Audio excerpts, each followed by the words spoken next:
If January feels off to you, if it doesn't sync and click with you, if it doesn't feel like a time for you to rev up your engines, grow, produce, get going, and your body still wants slower mornings, it wants more sleep, it wants more stillness, you just even socially feel more quiet, you're not broken. There's nothing wrong with you.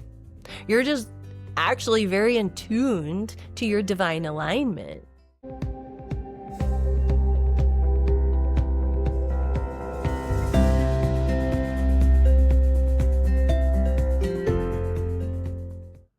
Welcome back to the Daily Surrender. This is our first episode of the year of 2026. We've officially turned the page on the calendar. If you're new here, I am so glad that you found your way. Welcome to our community. I know I'm the one on the other side of this mic, but I really do look at this as a community. And we're all in this together, learning what it is to surrender. This episode is one where we're going to actually talk again, specifically about surrender. And it's one that's very celebratory to me. It's very tender. Being our first episode of 2026, I was reflecting as I was writing today's script and really thinking into what I wanted to share with you, that this podcast didn't exist a year ago. This podcast was conceived, it was gestated, and it was birthed in 2025. So stepping into a brand new year with this podcast feels so much like watching a child grow. I'm a mother to 3. They're all young adults at this point. But I remember what it would feel like to enter into the next year, where it was going to be a full year of watching my children grow, of lived experiences with them. And that's the way it's feeling for me right now with this podcast. There's that readiness stage as mothers. There's the I'm ready to become a mom. I actually have worked with, in 2025, a few clients who came to me in that space, and they crossed over into the next year pregnant. There's the conception phase, there's gestation, there's birth, and then there's really the slow, sacred unfolding. And just like motherhood, this podcast can't be rushed in its growth, because this podcast is not something that's all polished and perfected and coming from a place of full maturation by any means. You are right here with me, as I've often said in past episodes, on my own growth edge. It's also not something that I show up for each week because I'm telling you to do something. I want you to go out there and do something. I'm walking it with you, and we're walking together, and we're all collectively maturing. We're deepening. We're growing in wisdom. We're evolving. We're elevating our consciousness. We're surrendering, my friends. So welcome. Welcome to the calendar year 2006. Welcome back from your holidays. If you took a break like I did, kind of feels good to get back into a routine, doesn't it? What we're going to really lean into on this week's episode is grace-enabled release, a phrase that I've really been living in my body lately, not just my head, but my body, is the idea that surrender is not human effort. Surrender is grace-enabled release. That distinction really matters a lot. I actually have had it written down on a Post-it note for a few weeks, and it came to me at some point early in December during my quiet time as I was exploring and unpacking and self-reflecting, and I wrote it down. And I've been feeling into it and really feeling into the sneaky ways of the ego. The ways that our ego tell us that we have to try harder to surrender, right? Surrender, let go, let go and let God. So try, damn it. Work hard at it, damn it.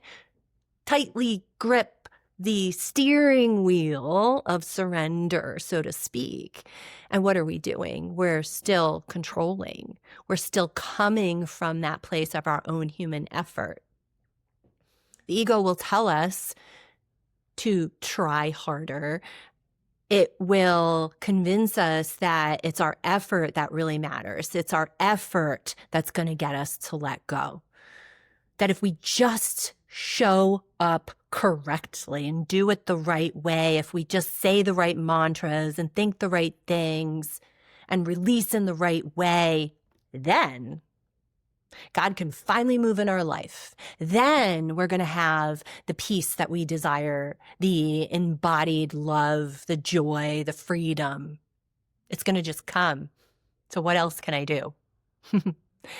Can I go to one more yoga class? Can I do one more deep meditation? Can I read one more mantra to myself? What can I do to make it happen? But here's the deal.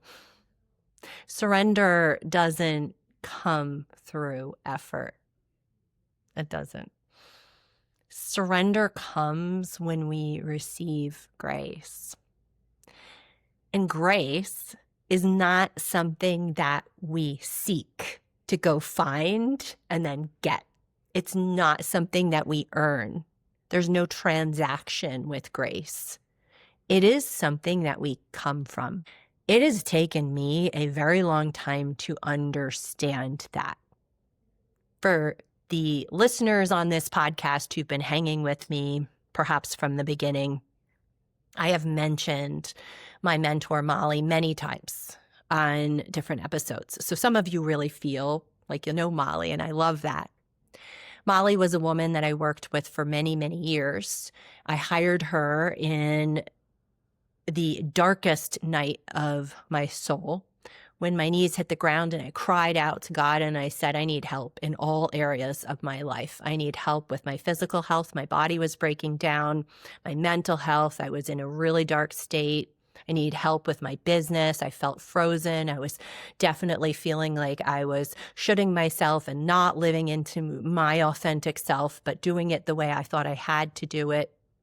I needed help in my marriage, a lot of different areas, and God delivered a woman who became my match for that season of my life, and we worked very, very closely together. And one of the things that Molly would say to me often from the very beginning, and I had it on a note card on my desk for a very long time, but it was, Jen, we come from grace. We do not go to it. We come from it. It's like, okay. I don't actually understand what that means. I really don't.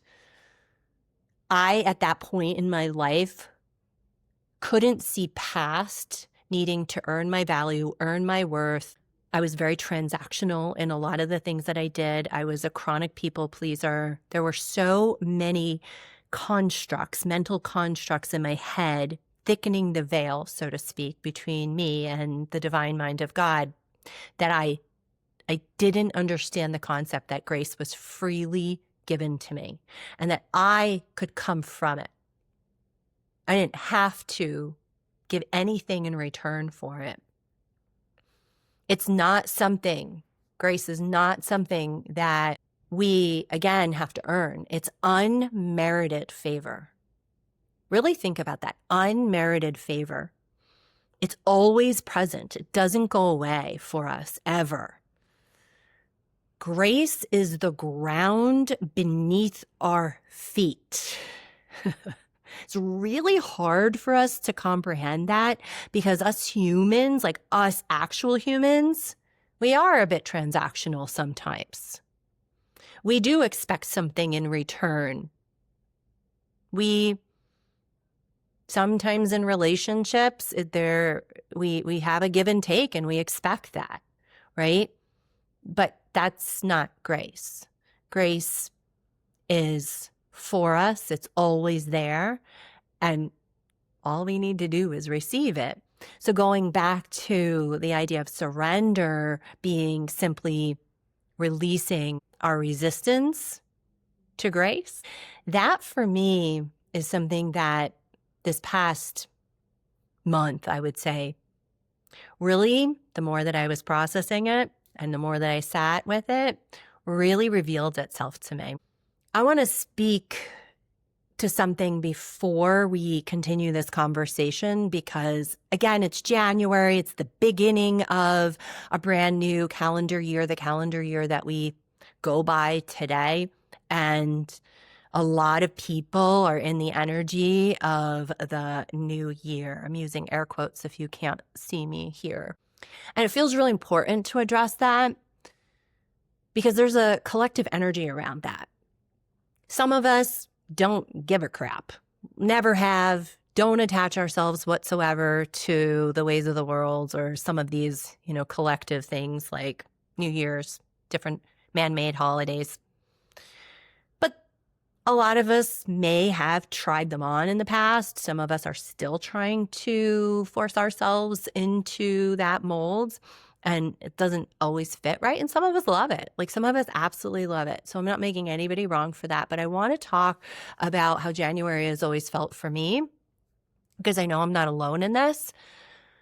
January was actually never really the true new year. And my body hasn't really been in alignment, so to speak, with January as a new year, new you. Get your resolutions, do your vision board, have your word of the year in a very collective sense for a very long time. And I came to understand that there's a reason for that. Historically, January was not the actual beginning of a new calendar year. Earlier calendars were very lunar and they were very seasonal. Many were based on 13 months. And every month had exactly 28 days. That 28 days was to mimic a woman's lunar cycle. It was very aligned with the moon, aligned with the body and the natural rhythms of life. So the actual start of a new calendar year used to be on April 1st, and then it changed. And you can look at April 1st as being the beginning of spring, right? That's a new season. It's a rebirth. That for me has always felt very in alignment with how I'm designed. I feel that in my body. I get very excited in spring. I have more energy. A lot of us do. And what happened was the Gregorian calendar, which is what we use today, was introduced later on. And it shifted us into this 12-month system where we have irregular month lengths. So we go anywhere from 28 days to 31. Oftentimes we forget, right? Like what month is this? And it placed the new year right in the dead of winter. That matters. And there's a reason why I'm sharing this with you. Because winter, my friends, is not a season of productivity. It's a season of rest. It's a season of going inward, of quiet, of darkness that invites introspection. In nature, winter is when the soil is resting. Seeds are lying dormant and the roots of plants and trees are really deepening in an invisible way that we can't see. In nature, it's doing what it needs to do during a season of, again, inwardness, darkness, under the surface, so to speak, so that it can prepare for the growth that's to come in the spring. Nothing in nature is rushing. We are designed to flow with the rhythm of nature. So if January feels off to you, if it doesn't sync and click with you, if it doesn't feel like a time for you to rev up your engines, grow, produce, get going, and your body still wants slower mornings, it wants more sleep, it wants more stillness, you just even socially feel more quiet, you're not broken. There's nothing wrong with you. You're just actually very in tuned to your divine alignment. I love that. That whole pressure to start fresh in winter, I believe it goes against our divine design, and especially in the season of my life, midlife. I am all about looking for my divine design and helping people identify their divine design and living from their divine design. Because when we go against our divine design, we will start to see symptoms of dis-ease. That's going to show up in so many different ways. Maybe that is anxiety and depression or inflammation or gut issues, but it's because we're not aligned. So I wanted to get that out of the way since it is the first episode of a brand new Gregorian calendar year. Oh my goodness. So the holiday season, that's what we all just walked through. And I hope and pray that you had some beautiful memories made, that you found pockets of peace for yourself. For me, this holiday season, I intentionally stepped away from work. I stepped away from content creation, from productivity. I know myself really, really well, and I don't function well when my calendar is really full and I'm multitasking and I'm trying to force creativity. I don't do that anymore. Maybe in my younger years, I did, but I was just like, there is like a hard no in me in doing any of that. I wanted to be really fully present for my family.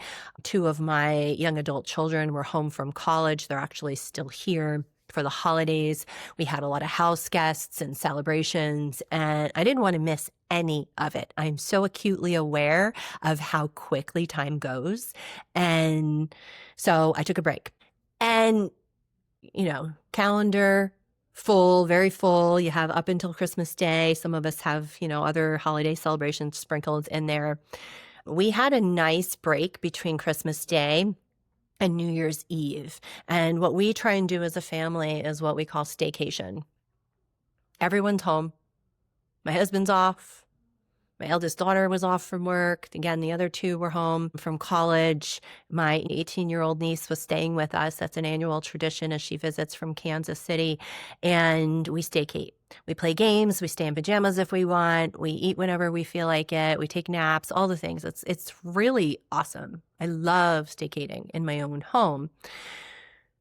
And I look at that space, and this year I really looked at it like this, probably more than ever, as the liminal space. The liminal space is not just a space that comes between Christmas and New Year's, but it's that in between, the gap, and you're not quite sure what's coming next, or you're not quite in the next, you're in the in-between.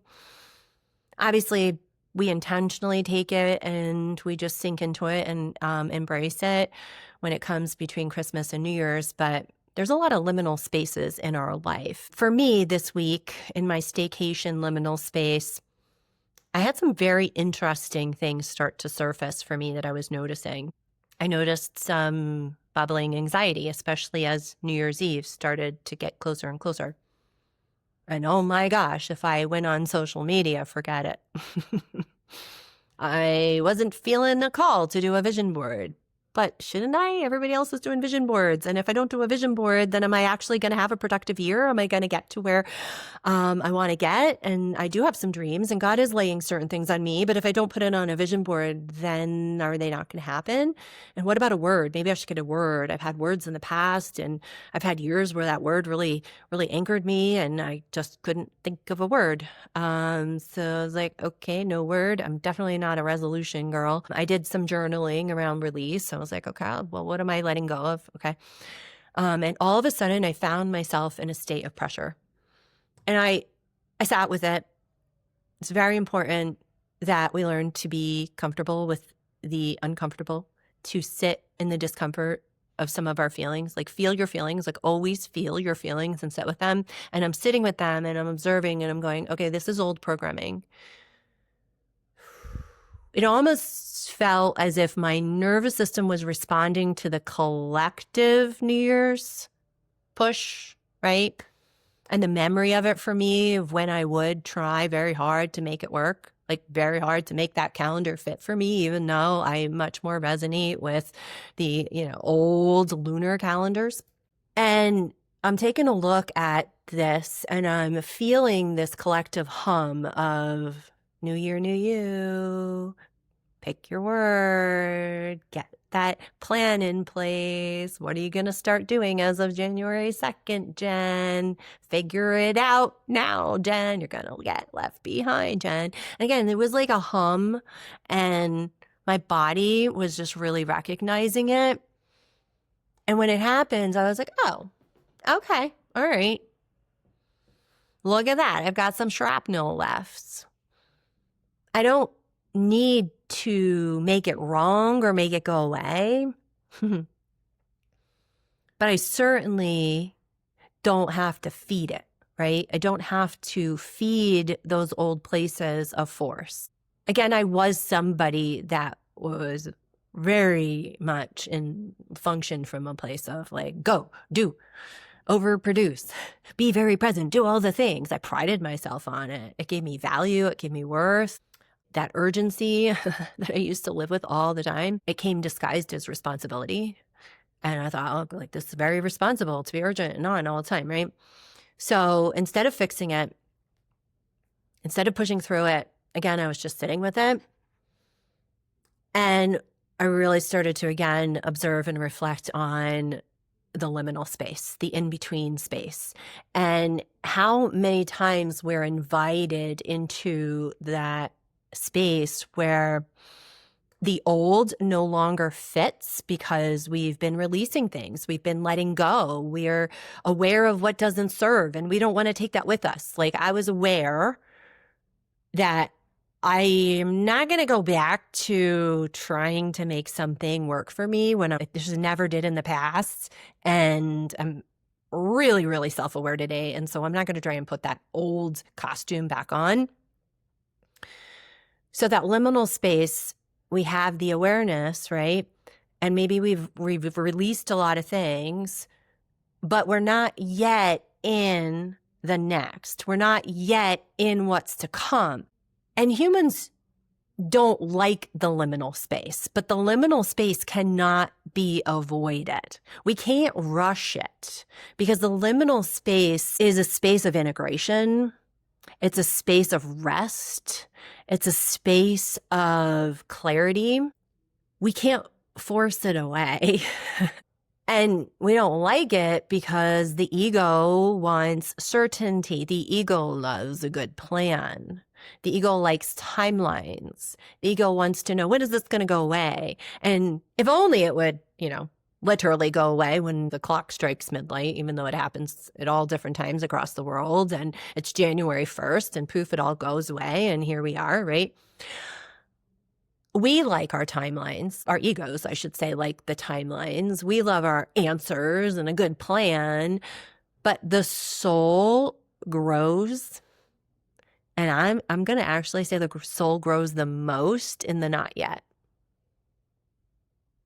It begs for us to hang in the liminal space so that we can feel all that we need to feel, so that we can integrate the new, so that we can integrate what's been released and really practice stepping into faith over fear. It's not comfortable when you let things go. Just like it's sometimes not comfortable, like when Christmas is over, I get a little bluesy. Oh, I'll never have that year again. What will next year bring? What will next Christmas be like, right? We don't love it. But again, that's a really, really important space for us to be in. And, this is a podcast episode where you're getting a lot of my reflections over the past week. A lot of my journaling, a lot of my processing. And then I started looking at that liminal space not only as the week that I was just in, but that I've been in many times over the past 5 years, especially. And in a large degree, I'm still in it because I'm really, really waiting on, trusting on, believing that God's going to unfold my next step and the next step and the next step. I don't actually have to have the plan. He has the plan. And I started taking a look at where we are even astrologically, and we're still completing the year of the snake. The snake teaches us shedding, right? Letting go of the skins that once protected us, but no longer fit. So that year, again, we're looking at it from an astrological calendar, but that's not going to be over until mid-February. And so there's still more shedding that is happening for so many people. And just like a literal snake cannot be rushed, we can't be rushed in that process of releasing. So if it sheds too early, or if a snake sheds incompletely, pieces of that old skin are going to remain, and it's going to create a congestion. Only once the shedding is complete can that forward movement happen. And we're actually preparing for the year of the horse, which is a year of momentum, a year of expansion, of movement, more clarity. But here's the deal, even with horses, any of you listeners who work with horses or have a special relationship with horses, horses don't just start galloping on day one. There's this sacred pause that happens between that shedding and then that forward movement. And that's that liminal space. And, it's okay to be there. It really is okay to be there. It's okay to be in a place where you're in a state perhaps of rest. That is your state of being. And I'm not just talking about like taking naps and sleeping longer at night, but learning or unlearning how to not push, how to not hustle, how to not stay on all the time. Many of us have been programmed to force. And in this season, this liminal space, we're learning how to be. And it is a very much an internal state. We like to do things that create a visible change. That's probably why a lot of New Year's resolutions revolve around diet and exercise, because if you start dieting and exercise, you can see the external change. But this learning how to rest as a state of being is all internal. It's an internal state.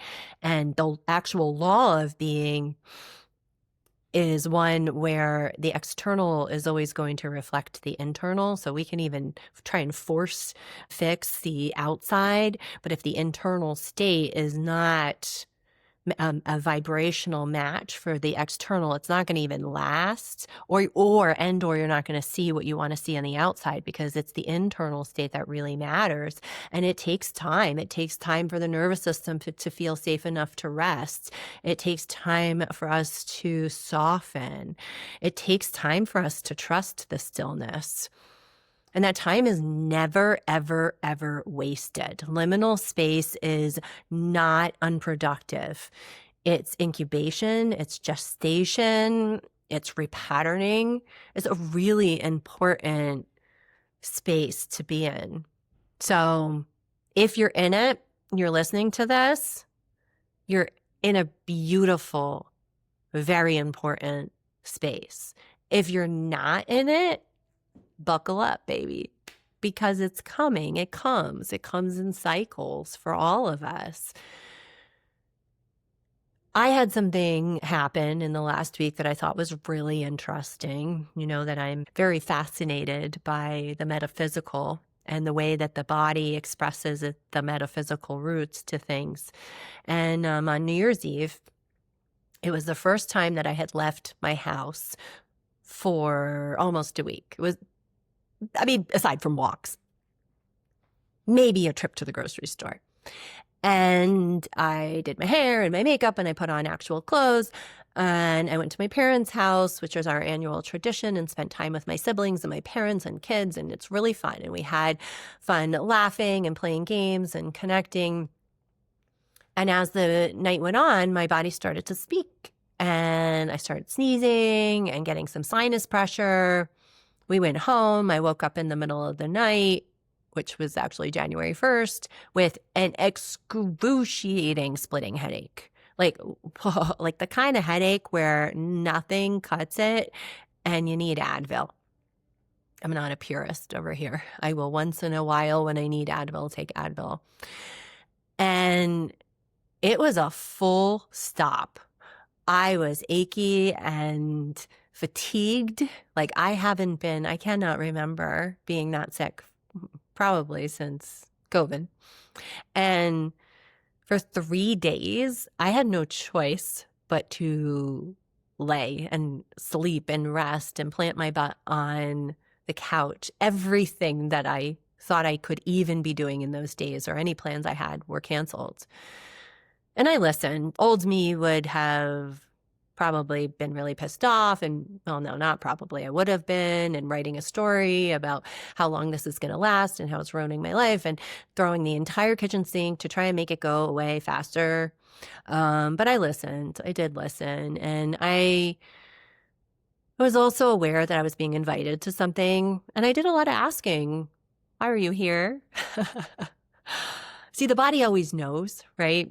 The body always knows. And it knew that I needed that because even though I've grown and changed and transformed a lot and I'm very self-aware, that stuff that was bubbling for me in the liminal space between the anxiety, the pressure, my body was like, yeah, we're going to make sure, Jen, that you're not galloping into the new year before you're done shedding that skin, before you are done really learning how to embody rest as a state of being.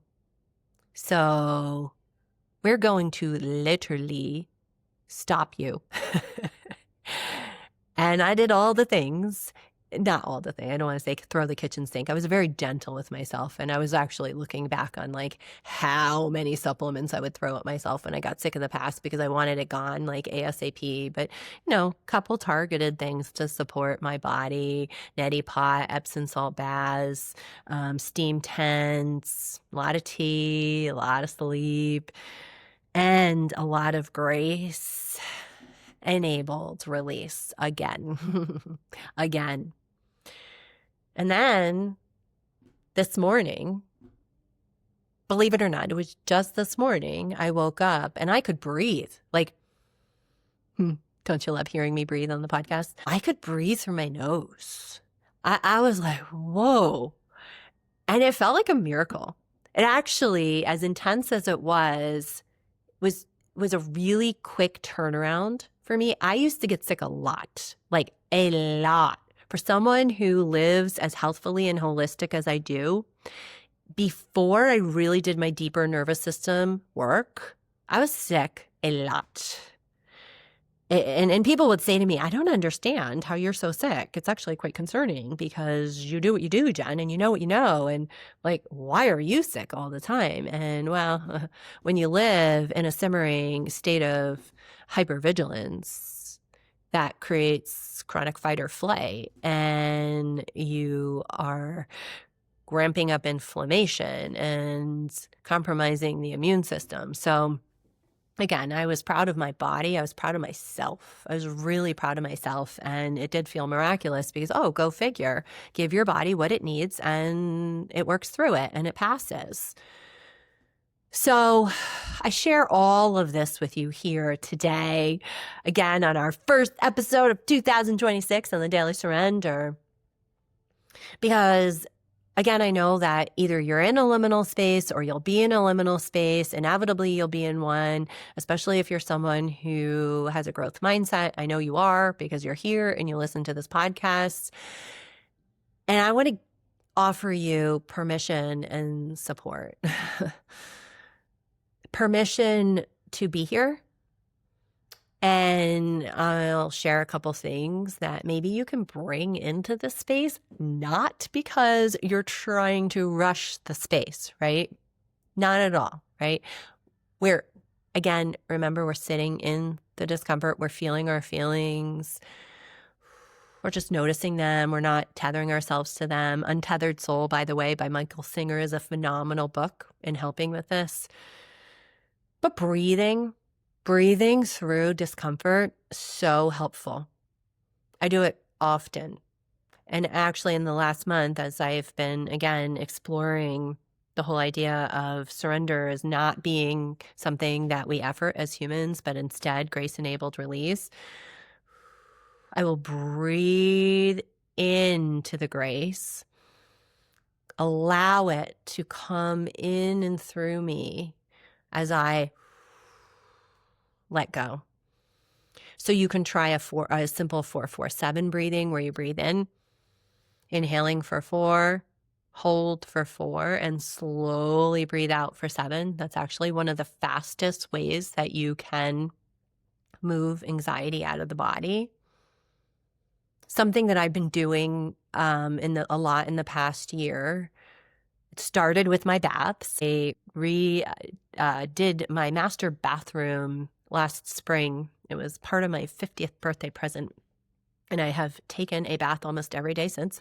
And I started using beeswax candles and not turning the lights on in the bathroom. It's heavenly. If you haven't tried to either take a bath or a shower in the dark with some candles, do it. I highly, highly, highly recommend it. I'm not going to should you, but I'll highly recommend it. But there's a practice called candle gazing that is incredibly calming to the nervous system. And, there's reasons for this. Just looking into the flame, there's a pattern there that really helps our brain shift into parasympathetic state. And I like using beeswax candles specifically because there's something deeply grounding about their frequency. Watching a flame itself is very settling to the nervous system. And combine that with a beeswax candle. Frequency of bees has also been found, research has found that to be very, very calming to the nervous system, very healing, very anti-inflammatory. So even listening to bees is very calming and anti-inflammatory. So try it again. And on top of it, bonus, you're not inhaling any of the crap from a lot of the conventional candles that are out there. Make sure it's fragrance-free or fragranced with only essential oils, but neither here nor there. Candle gazing is something that can be very grounding and calming and helpful, especially during these periods of liminal spaces. EFT tapping, so emotional freedom technique, you can look that up on YouTube. The tapping solution is a wonderful resource for that, but gentle tapping really helps to release stored tension and emotion. Any type of stillness, meditation can be a very intimidating concept for a lot of people who've never tried meditation. There's a gazillion meditation apps out there. I always recommend starting really small, but even just sitting in silence, especially in today's modern age where we're always plugged in, always listening to something, always with a phone in our hand, put your phone away and just sit in stillness or silence. Or again, you can just find a way to start to begin to explore meditation. You're not getting it wrong. There is no wrong. It is a practice. And like everything else, the more you practice, the better you get at it. But any of these things, and there's so many more out there that you can do, but any of these things are going to help you to return to calm. Returning to calm over and over and over again helps us to ground and root where we are, to get back into the present moment of here and now, and to drop into trust, to drop into love. If you haven't downloaded my free it's like a mini retreat. It's a 3-part. It's so come and receive. There's a link for that here in the show notes, but I've got a little teaching on it. There's a guided meditation, a journal. I highly recommend you do that just to explore. That's really, really helpful, not just if you're in a liminal space, but so many things that you can do, my friends. So many things that you can do. So if you're with me on gently, calmly moving forward through these winter months into this new year, not rushing, finishing your shedding, getting ready for some galloping, but you don't even need to think about that right now at all. If January is feeling really slow for you, if you're feeling behind perhaps, maybe you don't have any clarity, please let today's episode be your permission that you're not late, you're not failing, you're not doing it wrong. You are exactly where you need to be. Let this be the year where you come from grace. Let this be the year where you're not striving for the grace, you're coming from the grace. Let it be the year where you honor the liminal spaces in your life, where you trust sacred timing, where you allow surrender. You're not efforting it, you're allowing it. And as you allow it, it feels more and more and more like coming home. I want to thank you so much for walking this path with me. You are walking it with me. Your comments, your reflections on this podcast, however you get them to me, I read every one of them. They mean so much to me. I'm cheering you on. I'm praying for you. I'm with you, my friends. I appreciate you. I am also going to be opening the Daily Surrender Circle sometime in 2026, earlier than later, but the exact timing has not yet been revealed to me. There is a waiting list here, just so you can be the first to know.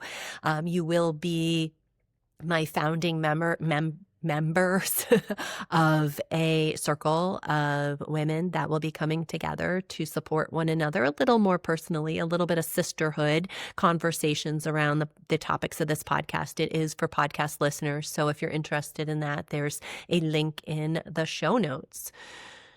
Thank you again for being here with me, for being you, for showing up for yourself.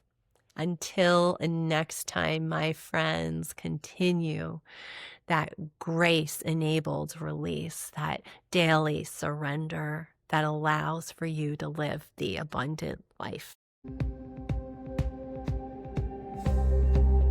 Thank you for joining me on the Daily Surrender. If today's episode spoke to you, I'd love to hear your reflections. Send me a message, share this with a friend, or leave a review. Remember, true healing and freedom come when we let go, surrender, and trust that God's way is so much better than our way. Until next time, my friends, keep surrendering, keep rising, and keep walking in peace.